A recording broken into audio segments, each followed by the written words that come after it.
dans le Seigneur, bonjour, bonsoir. Que le Seigneur sanctifie encore ces instants bénis. C'est toujours moi, votre serviteur, le docteur Véracité KTN.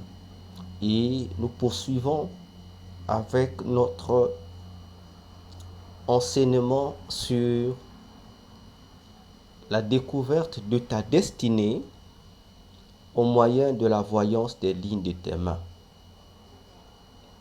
Bien-aimés, chers auditeurs, chères auditrices, vous tous qui me suivez présentement, dans les émissions précédentes, nous avons eu à expliquer en profondeur plusieurs secrets cachés derrière cette manipulation des démons dans les églises et dans les vies des hommes que vous et moi sommes. Voyez-vous? Alors, nous devons faire attention avec les individus qui viennent dans nos églises, qui viennent par devant nous avec les expressions et les titres de voyants. Attention avec ces individus, frères et sœurs. Parce que ce sont des loups habillés en peau de brebis qui viennent pour égarer de plus belle les hommes et pour mettre les enfants de Dieu, les élus de Dieu en erreur, les dérouter du vrai chemin de Jésus vers un faux chemin qui n'est pas de Jésus. Voilà ce que ces faux prophètes, ces faux apôtres, ces faux évangélistes, ces faux docteurs et ces faux pasteurs, ces faux archibishops, ces faux évêques sont en train de faire à domicile dans les églises chrétiennes. Et ils sont en vogue et en promotion même. Parce que actuellement, si vous regardez les réseaux sociaux, c'est maintenant ce genre de bêtises, de manipulations démoniaques qui sont faites, décorées et ornées sous la forme des spectacles. Et c'est ce que vous, les frères et les sœurs, vous aimez désormais dans les églises. C'est ce genre de choses-là, ces choses sensationnelles que vous aimez et vous appelez cela le surnaturel. C'est ce que vous appelez, mais vous oubliez que le mot surnaturel n'est rien d'autre qu'un simple concept et que ce concept-là évoque simplement des réalités qui sont au-delà du physique. C'est ce que, sous d'autres cieux, l'on appelle la métaphysique, c'est-à-dire ce qui est au-delà du physique. Qu'est-ce qui est physique? Qu'est-ce qui relève du domaine physique? Eh bien, c'est ce qui est naturel. Et lorsqu'on parle de naturel, on fait allusion à ce qui fait partie de la nature. C'est-à-dire ce que tes yeux peuvent voir à l'œil nu. Ce qui est palpable à l'œil nu, c'est ce qu'on appelle naturel. Et dans le domaine des sciences, on appelle ça pas naturel, mais on utilise plus le vocable physique, le physique. Ainsi, au-delà du physique, il y a d'autres réalités qui ne relèvent pas du monde matériel. Au-delà du physique, il y a des réalités qui n'ont rien à voir avec le naturel. Ce sont ces réalités qu'on appelle généralement les réalités spirituelles. Or, les réalités spirituelles, pourquoi spirituelles? Parce que ce sont des réalités qui sont liées ou régies par le monde des immatériels, c'est-à-dire des individus qui ne sont pas créés à partir des éléments physiques. Eux, ce sont des êtres invisibles, le monde des esprits. Voyez-vous, c'est pourquoi on appelle ce monde-là le monde surnaturel. C'est-à-dire c'est au-delà du naturel. Ou encore le monde métaphysique. C'est au-delà du physique. Voyez-vous? Ainsi, lorsque les hommes, les faux prophètes aujourd'hui, dans les églises, vous apportent ces concepts, ces vocables surnaturels, c'est le surnaturel. Et le peuple de Dieu est facilement séduit. Parce qu'on parle du surnaturel. Non, attention. Le surnaturel est divisé en deux camps. Il y a le surnaturel venant de Dieu, Jésus, et il y a le surnaturel venant des démons. Vous le savez? Là, sûrement tu ne le savais pas. Donc, eux, lorsqu'ils vous apportent surnaturel, vous êtes séduits. Et on vous fait faire de l'occultisme.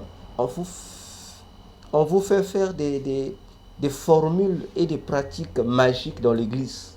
Vous appelez ça le surnaturel, c'est-à-dire la puissance de Dieu. C'est faux.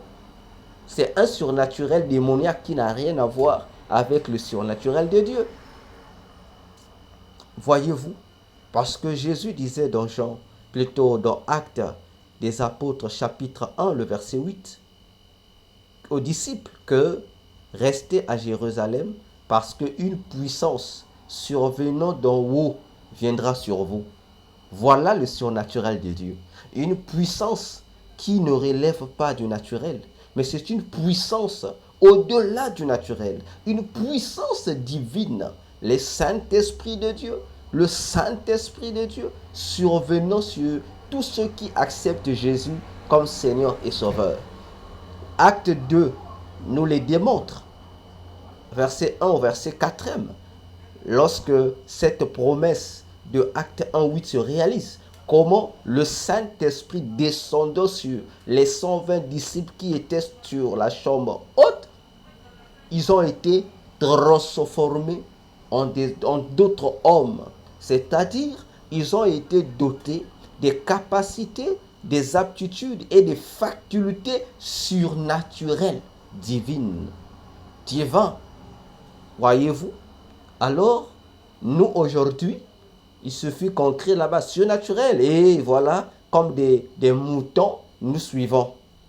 Il suffit qu'on crie de l'autre côté là-bas, le surnaturel. Voilà la masse des hommes, des païens, comme des enfants de Dieu, affluent parce qu'ils ont écouté le naturel. Mais as-tu pris le soin, avant de suivre la masse, avant de te lancer dans cette quête, bien-aimé, de comprendre si ce surnaturel est un produit de Jésus ou des démons? Non, toi l'essentiel, c'est le surnaturel. Le surnaturel. Et voilà comment ces agents de Satan profitent de votre naïveté pour vous envoûter, pour vous remplir des démons. Ils profitent de cela. C'est de cette manière. Donc, ils jouent avec votre naïveté et votre ignorance pour vous remplir des démons, pour prendre en otage vos esprits, pour les sacrifier, les livrer gratuitement aux démons qui travaillent avec eux. Voilà comment les églises chrétiennes deviennent jour après jour des prisons sataniques. Voyez-vous, est-ce que faut imaginer cela? L'église qui devait être le lieu de la libération des âmes, qui est l'habitation de Dieu, devient aujourd'hui le lieu que Satan utilise aussi pour emprisonner des vies. Frère, c'est bizarre, hein? C'est compliqué. Tu vois une église, tu as l'impression que c'est l'église de Dieu. Or, au fond, ce n'est que sous l'apparence qu'on trouve la nature de Dieu. Or, au fond, ce n'est que une maison de Satan, une maison des démons, un temple des démons. Vous devez vous réveiller, église, réveillez-vous. Je sais que lorsque je dis ces choses, les fanatiques de ces faux prophètes-là se fâchent. Ils m'insultent. Tant pis, ils n'ont qu'à m'insulter comme ils le veulent. Leurs injures ne vont pas m'empêcher de dire la vérité afin de libérer et de sauver ceux qui veulent réellement être sauvés. Voyez-vous, comment toi, enfant de Dieu, tu vas donner tes mains qu'on puisse te faire lire la bonne aventure? Mon frère, ma soeur, en Jésus-Christ, tu dois prendre conscience aujourd'hui que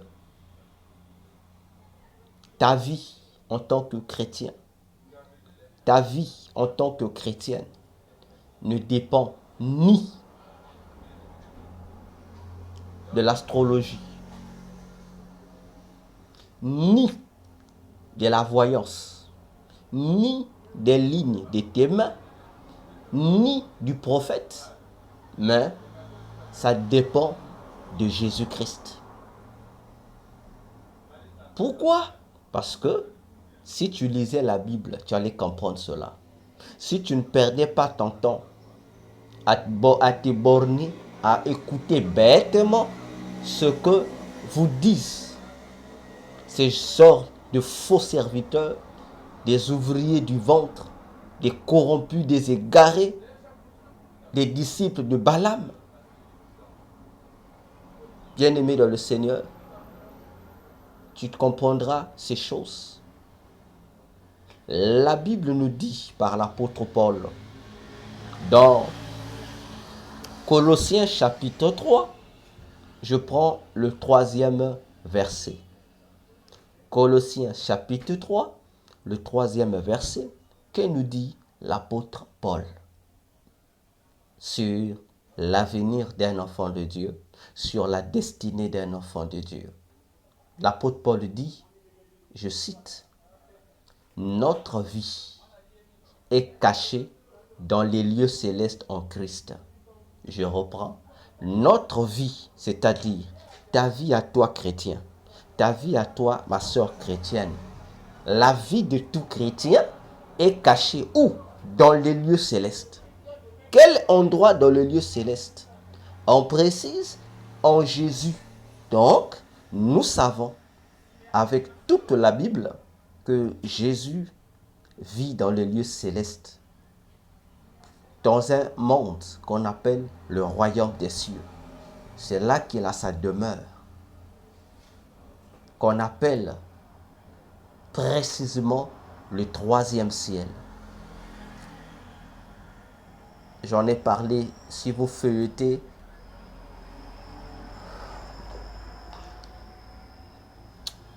ma chaîne YouTube, j'ai parlé du 3e ciel. Ainsi, Jésus a sa demeure privée au 3e ciel. Et là, au 3e ciel, nos vies sont cachées en lui. Donc, ta destinée est cachée en Jésus-Christ. Donc, c'est Jésus-Christ qui est la clé de ta destinée. Alors, tu n'as que une fine idée de cette destinée. Tu n'as pas tout. On t'a juste donné un petit éclairage à propos. Et c'est à partir de cet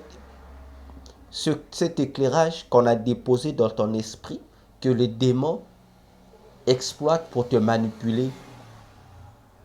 N'est-ce pas? Donc, ce que les démons te prophétisent sur ton avenir, ce n'est que 0,5% ou 1% seulement de ta destinée.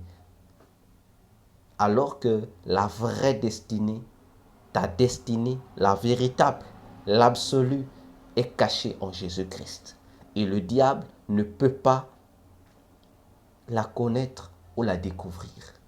Comme il ne peut pas la connaître ou la découvrir, il est donc obligé de compléter ce 1% qu'il a avec ses mensonges à lui, avec ses inventions à lui, qu'il colle pour faire un 100%, et c'est ce qu'il te communique comme étant ton futur, comme étant ton avenir comme étant ton lendemain, alors que c'est faux. Vois-tu, c'est faux. Il n'y a que Dieu lui-même qui peut révéler ta destinée à ses vrais serviteurs. Voilà pourquoi le Seigneur disait quelque chose que nous allons nous permettre de lire pour éclairer davantage le peuple de Dieu que vous et moi sommes. Parce que ça me fait mal de voir combien et comment l'Église de Jésus est malmenée par des démons. Comment les frères, les sœurs, les serviteurs et les servantes de Dieu sont manipulés par des esprits impurs. Ça fait mal. Alors que nous avons la Bible avec nous. Alors que nous avons le Saint-Esprit au-dedans de nous. Mais comment on arrive à nous manipuler par des démons? Frère, c'est grave. Je vous assure, c'est très grave. Et c'est désolant. C'est désolant. C'est comme dire un aveugle qui dirige un voyant. Voyez-vous? C'est-à-dire un aveugle qui se met, qui devient le guide, le chauffeur de quelqu'un qui voit. Frère, ça n'a pas un rapport. Et ce n'est pas logique. Et ça n'a pas un sens. Parce que c'est la mort qui nous guette. N'est-ce pas? Alors, qu'est-ce que le Seigneur nous dit à propos de la destinée de ses enfants? Qu'est-ce que le Seigneur lui-même nous dit? Nous allons prendre Jérémie. Nous allons prendre Jérémie chapitre 29. Nous allons considérer le verset 11 et le verset 12. Je prends même jusqu'au verset 13. Jérémie 29, verset 11 jusqu'au verset 13. Mais moi, ma base, c'est le verset 11. Mais quand même, nous allons arriver jusqu'au verset 13. L'Éternel Dieu dit, car je sais que les pensées que j'ai sur vous, dit l'Éternel, sont des pensées de paix et non d'adversité, pour vous donner une fin telle que vous l'attendez. Alors, vous m'invoquerez pour vous en retourner, et vous me prierez et je vous exaucerai. Vous me chercherez et vous me trouverez après que vous m'aurez recherché de tout votre cœur. Vous comprenez ici, ça c'est le français ancien de David Martin. L'Éternel dit dans Jérémie 29, le verset 11 que je connais les projets que j'ai formés sur vous. Ce ne sont pas des projets d'adversité, c'est-à-dire de malheur, de difficultés, non, mais des projets de paix et de bonheur. C'est ça la destinée que Dieu réserve pour nous. C'est une destinée qui est décorée rien que du bonheur. Pourquoi du bonheur? Dans nos émissions précédentes, nous avons expliqué parce que la destinée d'un enfant de Dieu, c'est quoi? C'est la fonction que Dieu lui donne. C'est-à-dire, c'est le statut d'ouvrier qu'il reçoit de Jésus qui fait désormais la destinée d'une personne. Voyez-vous, c'est ça qu'on appelle la destinée au ciel. Rien à voir, comme je l'ai dit dernièrement, avec les mensonges théoriques qu'on nous fait faire dans les églises, qu'on nous raconte pêle-mêle. Non, ta destinée, si tu veux connaître quelle est ta destinée, demande seulement à Dieu de te dire quelle est la qualification professionnelle, quel est le travail sacerdotal qu'il t'avait réservé. Parce que c'est dans cette fonction sacerdotale-là que se trouve ton bonheur. J'ouvre une parenthèse. Proverbe 18, le verset 22, dit quelque chose que nous répétons tous les jours. Mais combien sonde cette pensée pour comprendre sa profondeur. Combien? Eh oui, combien? La Bible dit, celui qui trouve une femme trouve le bonheur et il a obtenu une faveur de l'Éternel. C'est-à-dire, Proverbe 18, le verset 22 dit, celui qui trouve une femme trouve le bonheur et cela est un don qui vient de Dieu. Vous imaginez que, donc, vous comprenez le message. Celui qui trouve une femme a trouvé le bonheur. C'est-à-dire, celui qui se marie doit être heureux. Pourquoi? Parce que son bonheur dépend non pas de ses affaires. Non. Son bonheur, le bonheur d'un homme marié ne dépend pas de son intelligence. Ne dépend pas de la configuration des projets qu'il pourra faire. D'après Dieu, le bonheur de tout homme marié dépend de la femme qu'il va épouser. Parce que pour le ciel, la femme épousée, c'est cette femme-là qui est le bonheur de l'homme. Est-ce que quelqu'un m'entend? Est-ce que de là où tu te trouves, est-ce que tu ouvres bien les oreilles pour m'écouter, pour entendre ce que je suis en train de dire? À toi qui veux te marier, à toi qui veux être dans un foyer, à l'homme de comprendre que le bonheur se trouve dans la femme, à la femme de comprendre que c'est elle le bonheur de son mari. Église, attention aux choses spirituelles. Pourquoi Dieu a-t-il mis le bonheur conjugal dans la femme? C'est dangereux, n'est-ce pas? Oui, c'est dangereux. Dans notre société actuelle, c'est un danger. Les intellectuels vont crier au scandale, n'est-ce pas?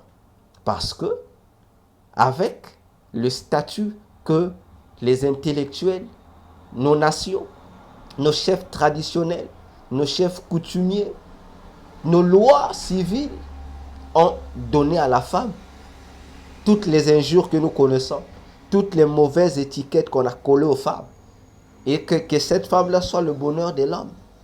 Frère, c'est une chose que nos sociétés n'acceptent pas. Parce que pour nos sociétés, pour nos pays, la femme doit toujours être là, sous le pied d'un homme. Elle doit toujours être marginalisée. Elle doit toujours être victime des exactions des hommes. Alors, une femme bonheur, frère, attention. Et oui, que cela blesse les humains ou cela blesse les misogynes, ça ne me regarde pas. Moi, je suis défenseur de la vérité de Jésus. Je défends Jésus, n'est-ce pas? Alors, j'aime ces choses, car Jésus est merveilleux. Pourquoi Dieu met-il le bonheur dans la femme? Toi qui pensais que ton bonheur dépendait des biens que tu as là. Tu te vantes là, c'est moi, c'est mes richesses. Ah non, non, non. Tes richesses là, même multipliées par des milliards.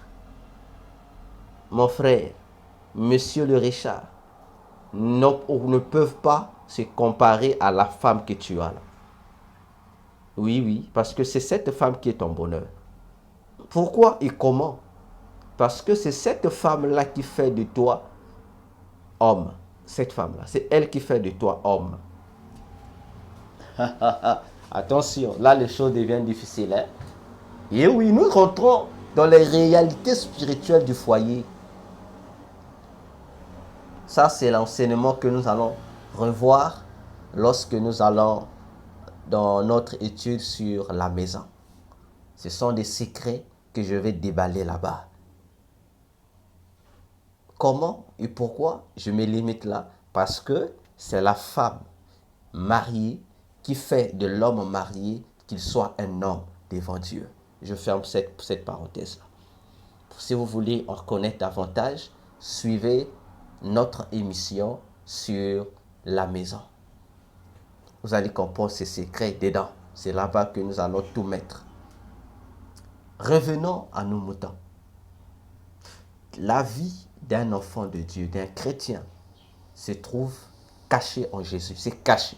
Donc si le diable veut connaître la cartographie de ton avenir, il doit venir le prendre en Jésus. Or, au troisième ciel où Jésus est, Satan ne peut pas arriver là-bas. Il ne peut pas. Aucun démon, aucune voyance ne peut percer là. Impossible. Je vous dis, impossible. Impossible. C'est impossible. Parce qu'il y a des étapes à franchir pour arriver au troisième ciel. Il y a des étapes. Et la première étape, c'est l'étape du dépouillement, c'est-à-dire pas le faux dépouillement qu'on est en train d'enseigner là. Les bêtises qu'on est en train d'enseigner là. Pas des foulards, pas des bijoux, pas des maquillages. Frère, les gens qui vous amènent ces témoignages, la plupart d'entre eux sont des sorciers, des sorcières. Je le dis haut et fort. La plupart sont des sorciers et des sorcières. Et d'autres encore, nombreux parmi eux sont des menteurs et des menteuses. Des gens qui viennent vous raconter des bonnes aventures. Parce que s'ils étaient vraiment au ciel, je vous dis, ils n'allaient pas dire ces bêtises qu'ils racontent là. Ainsi, vous comprenez que, bien aimé, même des théories qui enseignent que... Moi, lorsque j'écoute, je ris parfois. Des théories, moi j'appelle ça des théories, qui enseignent que il y a des fois, Satan va au ciel là-bas, il cause avec Dieu, après il sort. Il y a même des témoignages là, si vous voyez sur les réseaux sociaux, vous allez voir ça. On dit non, il y a des fois Dieu appelle Satan, Satan arrive devant le trône de Dieu, il rentre au paradis, il rentre ici. Il promet, on se dit, oui, Satan se promène jusqu'à arriver là où Dieu est. Mon frère, vous vous moquez de qui? De Dieu ou de vous-même? La Bible dit, Satan a été expulsé du ciel. Donc, depuis qu'il a été expulsé du ciel, aucun démon n'a encore accès au ciel. Aucun. Comment vous dites gardement? Satan arrive devant le portail du paradis, on l'ouvre, il rentre, il marche. C'est-à-dire que Satan est en train de suyer le royaume. Ça ne peut pas se faire. Faites attention avec les témoignages que vous écoutez. Je sais de quoi je parle.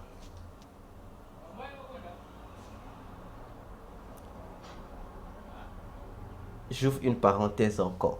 Je vais la fermer rapidement. Le nom Paris, je parle de Paris, c'est le nom d'un démon. Le nom de l'une des divinités, des déesses dans le monde des ténèbres, des déesses de la beauté, qui ont une grande puissance dans le monde de Satan. Voyez-vous? Et cette déesse-là, son royaume, c'est un royaume de lumière.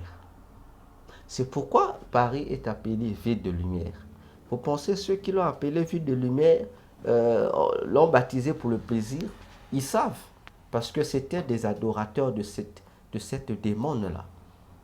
Et si vous rentrez dans l'univers, disons dans le royaume de cette démon-là, démon Paris-là, si vous rentrez dans son royaume satanique, tu auras l'impression que tu es au paradis. Je vous assure. Tu te diras que tu es au ciel, tu es au paradis. Or, tu n'es pas au ciel, tu n'es pas au paradis. Tu n'es que dans l'un des départements des royaumes de Satan. Tu n'es même pas au ciel. Église, je vous dis, faisons attention.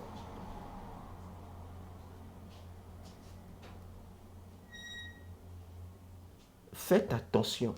Vous qui aimez ces témoignages-là, faites attention.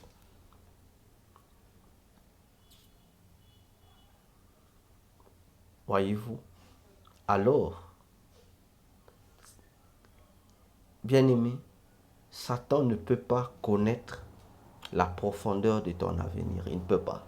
Il aura des idées, mais il n'aura pas le contenu exact.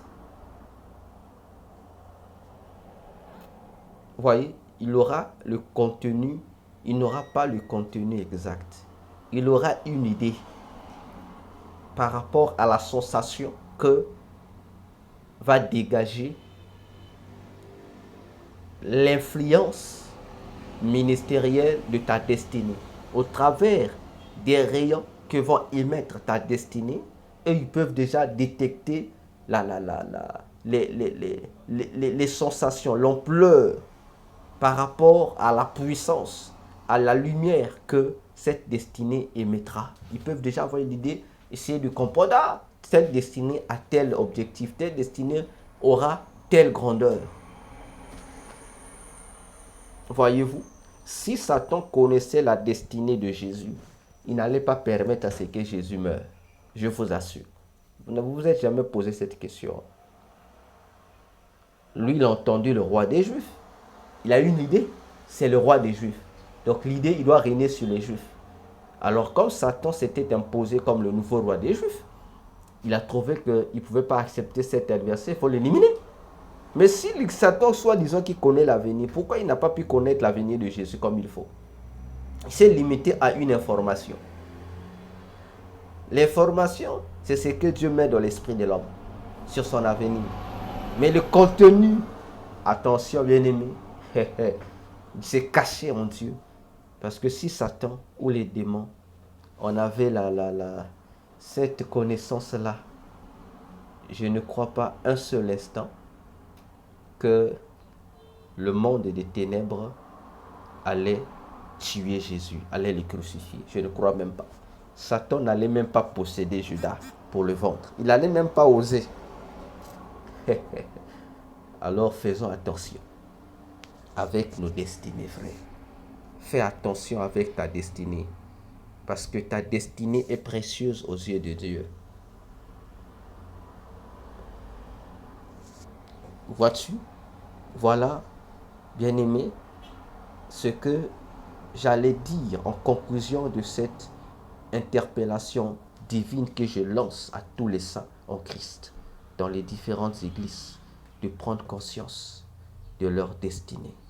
Ne faites plus jamais ces erreurs, d'aller consulter les gens qui voient, qui prédisent l'avenir. Ce sont même des pratiques interdites dans la Bible. Voyez-vous, c'est interdit dans la Bible, frère. Surtout les pratiques qu'on vous fait faire, lier les mains, voilà ceci, répète ceci. Est-ce que je peux prophétiser, frère? Si tu vois un prophète qui va te dire, qui te dit je vais prophétiser sur ta vie, mais qui te demande encore, est-ce que je peux prophétiser? C'est pourquoi il te demande, parce que lui, il a déjà fait l'incantation dans son cœur, sa formule magique. Il te pose la question pour que tu dises oui, afin que tu lui donnes accès à lire ce qui se trouve dans ton esprit.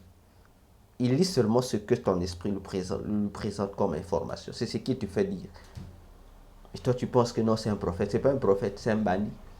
C'est un voyou spirituel, frère. Et ils sont nombreux. C'est ce qu'on fait faire maintenant dans les églises. Non, la haute, on appelle ça la haute spiritualité. Mon frère, il n'y a pas de haute spiritualité en dehors de Jésus.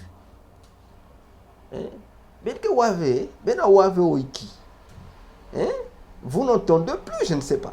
Je comprends, vous êtes déjà envoûtés parce que Jésus disait à ses contemporains, vous avez des yeux mais vous ne voyez pas. Vous avez des oreilles pour entendre mais vous n'entendez pas. Parce que ces prophètes-là, ces soi-disant prophètes, ces prétendus prophètes, qui ne sont que des devins, des faux prophètes, vous amènent ce langage-là. Non, frère, c'est la haute spiritualité. Non, la voyance, c'est la haute spiritualité. Mais vous ne voyez pas que ce sont les mêmes théories, les mêmes langages qui sont utilisés dans l'ésotérisme, dans l'occultisme, dans la sorcellerie, par les médiums, par les astrologues, par des loges, des sectes. Vous ne les voyez pas même sur les affiches. Donc, sur les banderoles, c'est les mêmes expressions qui sont utilisées. Que ces prophètes ne sont que des occultistes, des sorciers, mais revêtus en tenue de pasteur, revêtus en tenue d'homme de Dieu. Frère, il n'y a pas de haute spiritualité en dehors de Jésus. Si quelqu'un vient te dire non, ça c'est une haute spiritualité, comprends que c'est un agent de Satan. Comprends qu'il est possédé par des démons. Parce que Jésus est la haute spiritualité. C'est Jésus, il est Dieu. Prenons notre dernier verset de la Bible. Je pense le dernier que nous allons vous lire. Prenons le livre de Colossiens. Prenons Colossiens chapitre 2. Et je voudrais que vous ouvrez longuement et largement vos oreilles. Église du Seigneur Jésus-Christ. L'apôtre Paul dit,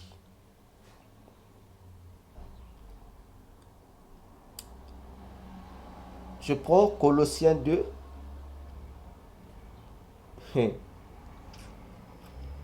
Je prends à partir du verset 6. L'apôtre Paul exhorte les saints en Christ en disant, ainsi donc, que vous avez reçu le Seigneur Jésus-Christ, marchez en lui. Soulignez-moi le mot là. Marchez en lui. C'est Jésus que vous avez reçu. Étant enracinés et édifiés en lui. Et fortifiés en la foi, selon que vous avez été enseignés, abondant en elle avec action de grâce. Verset 8. Prenez garde que personne ne vous gagne par la philosophie et par de vains raisonnements conformes à la tradition des hommes et aux éléments du monde et non point à la doctrine de Jésus. Oh, c'est merveilleux. Je reprends ce verset 8. Vous également, prenez vos Bibles, relisez-moi ce verset. Relisez ça bien. Prenez garde que personne ne vous gagne par la philosophie et par de vains raisonnements conformes à la tradition des hommes et aux éléments du monde et non point à la doctrine de Christ. Ce que ces hommes, ces faux prophètes vous disent, la voyance, la haute spiritualité, ça fait partie des philosophies et des éléments des hommes qui n'ont rien à voir avec la doctrine de Jésus. Verset 9. Car toute la plénitude de la divinité habite en lui corporellement. Je reprends le verset 9. Car toute la plénitude de la divinité habite en lui corporellement.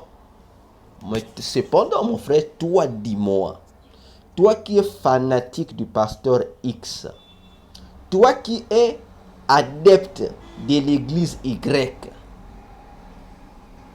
toi, vous les fanatiques des pasteurs et les fanatiques des églises, dites-moi, en qui habite corporellement toute la plénitude de la divinité? Chez ton pasteur ou dans votre église? Ni rien, ni l'un ni l'autre. La totalité de la plénitude, de la spiritualité, de la divinité se trouve en Jésus-Christ. Point barre. Jésus est Dieu. Alors, toi à qui on présente en dehors de Jésus une autre haute spiritualité, sache que l'autre spiritualité qu'on te présente là, c'est un faux Jésus, c'est un faux Dieu qui n'est rien d'autre que soit l'Antichrist, soit Satan en persan. Parce que lorsqu'on parle du mot spiritualité, on fait simplement allusion de la vie du grand esprit en l'homme. Or, il n'y a qu'un seul grand esprit, un seul grand esprit. C'est Jésus, c'est le Créateur qui a créé les esprits et les humains, qui a créé les cieux et la terre. La Bible l'appelle le Dieu de tous les esprits. Ah oui, il est le Dieu de tous les esprits. C'est Jésus qui a créé Satan et les démons. C'est lui leur créateur. C'est lui qui a créé Satan et les démons. Avant que eux-mêmes puissent se pervertir. Ils ont été créés, bon, en tant que des anges au service de Jésus. C'est lui qui les a créés. Il a créé toutes choses. C'est lui la divinité parfaite. C'est lui la haute spiritualité. Alors, dans l'occultisme maintenant, on veut créer une contrefaçon de la haute spiritualité. C'est la sorcellerie, c'est la magie qu'on vous présente. Voilà pourquoi Satan, qu'est-ce qui a fait sa chute? Qu'est-ce qui a fait qu'il soit expulsé du ciel? C'est parce que lui, Satan, voulait établir au-dessus de la haute spiritualité de Dieu une autre haute spiritualité. Il voulait mettre son trône au-dessus du trône de Dieu, alors que Dieu est le très haut. Satan voulait être le plus très haut que Dieu. Voilà pourquoi il fut expulsé. Pour vous dire, bien-aimés dans le Seigneur, Jésus est le dernier barème de la spiritualité. C'est Jésus. Si quelqu'un te dit il y a une autre spiritualité en dehors de Jésus, comprends que ça c'est le diable. C'est une fausse spiritualité. Ah oui, tous les occultistes savent ce que je dis. Tous les magiciens savent. Tous les hauts initiés qui sont vos guides savent. Même le diable, là où il est, il sait que Jésus est le seul qui est appelé le grand esprit. Ils savent. Il y a même des magiciens, lorsqu'ils se trouvent confrontés à certaines réalités spirituelles, surtout lorsqu'ils sont condamnés à être fouettés par des démons, ils font recours au vrai Jésus. Ils savent. Je vous dis la vérité, ils savent. Ils savent. Voyez-vous, ils savent. En Inde, les grands mystiques de l'Inde savent ces choses que je dis. Lorsqu'il leur arrive parfois, ils sont menacés dans leur pratique occulte par certains démons supérieurs. Et s'ils trouvent qu'ils ne sont pas capables de vaincre l'esprit qui vient les menacer, ils invoquent Jésus. Je parle des gourous indiens qui se font appeler des dieux en Inde là-bas. Dans le pays de Sai Baba, vous connaissez l'individu Sai Baba, un sorcier comme ça. Ils savent de quoi je parle. Faites attention. Voyez-vous, faites attention. Vous connaissez, je vais finir ici, pour vous dire, faites attention avec ces langages, votre spiritualité, le surnaturel. On vous fait passer l'occultisme sur un plateau bien fait avec lequel on vous nourrit. Je vais finir avec cet avertissement. Vous avez sûrement connu, il y a un occultiste qui passait à la télé, non, à la radio. La radio, je ne sais plus si c'était la radio Africa numéro 1, je ne sais plus, je pense. On écoutait même cette radio-là, je crois la radio Africa numéro 1, quelque chose comme ça. Cet occultisme n'avait pas froid au dos de parler de son occultisme à la radio, et les gens l'aimaient. On l'appelait Patrick Ngemadong. Patrick Ngemadong, vous le connaissez sûrement. Son émission, vous voyez, il faisait un peu ces grimaces-là. Et les gens aimaient ce occultisme-là, ces histoires mystiques qu'il racontait. Là. Les gens aimaient ça, avec ce mot qu'il aimait toujours, les mots Bangala. Non, tel le Bangala. Vous connaissez, Patrick Ngemadong.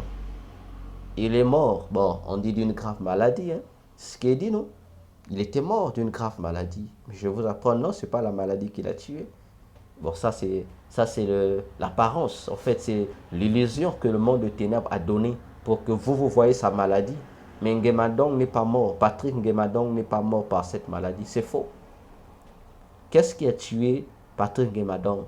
Lui aussi, au lieu de se repentir, de chercher Jésus, non, lui voulait la haute spiritualité là. Il voulait avoir la connaissance, la puissance sur la haute spiritualité.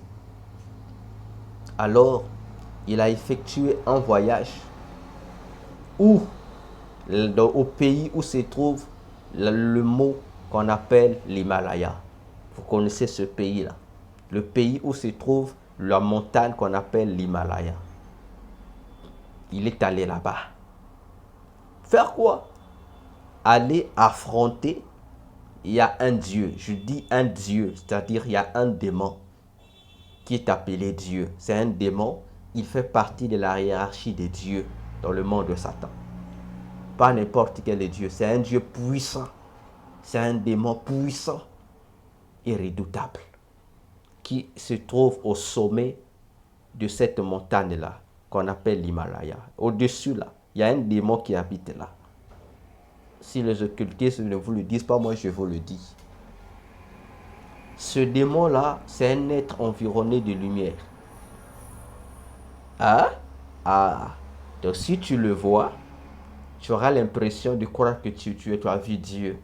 Tu auras l'impression de prendre Exode 19 lorsque Moïse montait sur la montagne pour parler avec Dieu là. C'est un démon très puissant. Et même pour arriver là où il est, il faut, si tu réussis, tu redescendras, tu seras un occultiste vraiment très puissant encore. On ne joue pas avec lui. Avec ses mots, ce regard, il peut t'écraser. C'est-à-dire que, comme on dit, te transformer en poussière. Tu es mort. Il ne blague pas. Voilà notre Patrick Nguemadon, notre frère africain. Il voulait se comparer. Comme il voulait être puissant, il écoutait, on lui faisait les gros, les plus gradés que lui dans le culte. Il disait non, non, attention, plusieurs magiciens qui ont tenté sont morts. Même seulement pour arriver là où il est. Sur le chemin, là, plusieurs n'arrivent pas à arriver. Plusieurs sont morts en chemin seulement. Mais lui, il a voulu, comme on le dit, hein, dans le terme congolais, il a voulu risquer. Ok, il est parti. Et il a été frappé par ce démon-là. Ce démon, Dieu l'a frappé. Parce qu'il voulait aller défier ce démon-là. Alors qu'il a oublié que lui, il est humain. C'est lui qu'il va affronter là. Ce vieillard-là, c'est un démon. Un démon à part entière. Et ce démon-là a eu à l'expulser de la montagne avec les rayons de ses yeux. Et voilà d'où a commencé la fameuse maladie de Patrick Nguemadon. Et c'est ce qui l'a conduit à la mort. Parce que il fut frappé. Bon, frappé c'est petit, hein. Il fut foudroyé par ce démon-là. Et aucun occultiste n'a été en mesure de le guérir.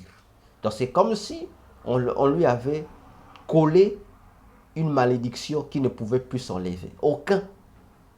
Et tous les magiciens où il passait pour se faire soigner lui disaient on t'avait interdit. Tu as osé, trop tard. Là, il n'y a pas de chance, ça tu mourras. Voilà ce qu'a tué Patrick Nguemadon. Ce démon qui se trouve sur la montagne l'Himalaya. Suivez-moi bien, car lorsque le docteur Véracité Katien parle, vous aimez murmurer. Alors que je ne fais que vous dire la vérité que vous ne connaissez pas. Jésus dit, vous connaîtrez la vérité et la vérité vous affranchira. N'est-ce pas? Alors, laissez-moi vous dire les vérités spirituelles ou mystiques que vous ignorez. Ce démon qui se trouve au sommet de l'Himalaya, ce démon-là, il est glorifié en tant que le sage des sages dans un dessin animé qui a été valorisé dans le monde, qui a reçu plusieurs prix. Un dessin animé qui est une interprétation d'un roman. Le dessin animé qu'on appelle Kirikou. Vous connaissez le dessin animé là. Kirikou. Ou encore l'enfant Kirikou. Vous connaissez cette histoire. N'est-ce pas? L'enfant génie là. Mais au final, Kirikou pour vaincre Karaba, où devait-il aller? Qui l'a conseillé? On dit, il y avait un vieux sage sur la montagne. Kirikou est allé là-bas. Et lorsque on a montré ce vieux sage, vous voyez le vieux sage qu'on a montré là, c'est ce démon-là. Ce démon-là, c'est lui. Le démon du mot Himalaya, c'est ce démon-là qu'on valorise là-bas. Faites attention. Lorsqu'on vous dit, faites attention avec les dessins animés. Oh non, vous exagérez.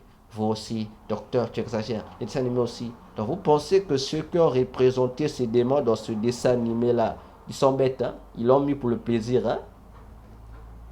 Ils savent qu'est-ce qu'ils ont fait. Je vous ai déjà parlé du Kirikou. Hein? On acclame, hein? C'est un enfant intelligent, oui. Mais vous oubliez que le film ou le dessin animé de Kirikou, c'est toute une initiation des enfants dans la sorcellerie. Vous ne savez pas ça. Hein? Ça aussi, vous ne savez pas. Hein? Demandez aux sorciers de votre quartier. Allez demander le sorcier de votre quartier. Il faut leur demander.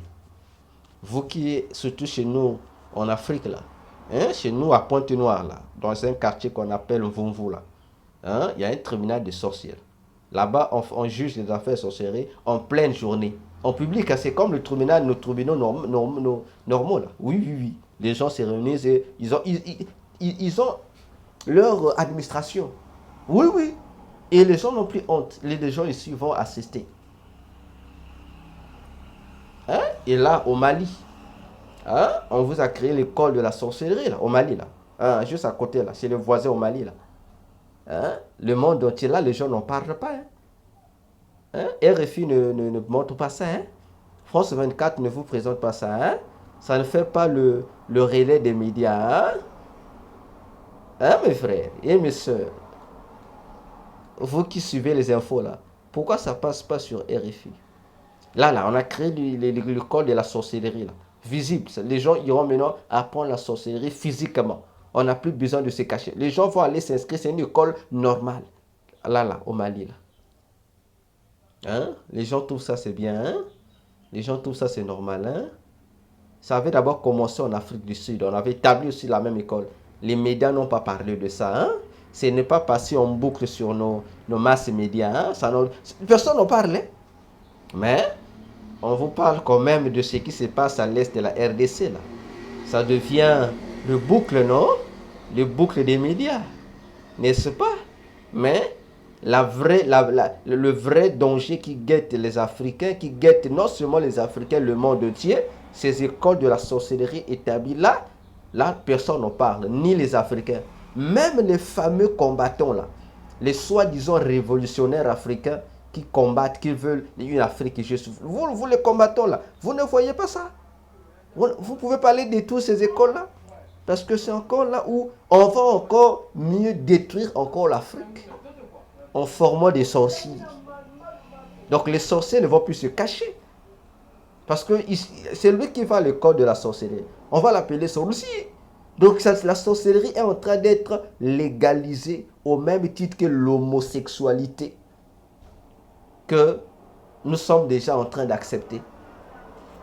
Hein? Où est RFI pour dénoncer ces écoles de la sorcellerie? Bon, comment ils peuvent dénoncer ça? Parce que déjà les temples maçonniques, les temples de la Rose-Croix et les diverses autres sectes mystiques, nuisibles, pernicieuses, démoniaques, sataniques, sont déjà implantés par-ci, par-là, dans toutes les nations. On n'en parle pas, on trouve que c'est normal. Ah, là on n'en parle pas, quoi. On n'en parle pas. Attention, Église, le monde est en train de marcher à l'envers. Isaïe 5:20 s'accomplit. Malheur à ceux qui appellent le mal bien et le bien le mal. Et nous sommes arrivés à cette époque-là où les démons font tout pour nous pousser à applaudir le mal et à condamner le bien. Nous sommes arrivés à cette époque-là. Le péché est en train d'atteindre son comble, mes frères, mes soeurs. Ce n'est plus le temps de dormir. Ce n'est plus le temps d'être fanatique de ton église ou de ta confession religieuse ou de ton pasteur. Ah, non, c'est le temps de revenir pour être des adorateurs de Jésus et des disciples qui veilleront sur sa parole, sur sa doctrine. Ton pasteur a sa doctrine, ta confession religieuse aussi a sa doctrine, Jésus aussi a sa doctrine. Alors, nous sommes arrivés dans une période où les chrétiens doivent savoir faire un choix. Soit tu appartiens à Jésus, soit tu appartiens à ton pasteur ou à ta confession religieuse. À ce que je sache, ce n'est pas ta confession religieuse ou ton pasteur ou ton daddy qui est mort pour toi sur la croix. C'est Jésus, Dieu en chair, qui est mort pour toi sur la croix. Et c'est lui seul que nous devrons suivre. C'est son nom que nous portons sur nous. C'est pourquoi on nous appelle des chrétiens. On ne nous appelle pas des chrétiens par rapport à Paul ou par rapport à Pierre, mais par rapport à Jésus. Soit Jésus, soit les démons. Frère, au milieu, si tu choisis ton pasteur, ça veut dire que tu as choisi les démons.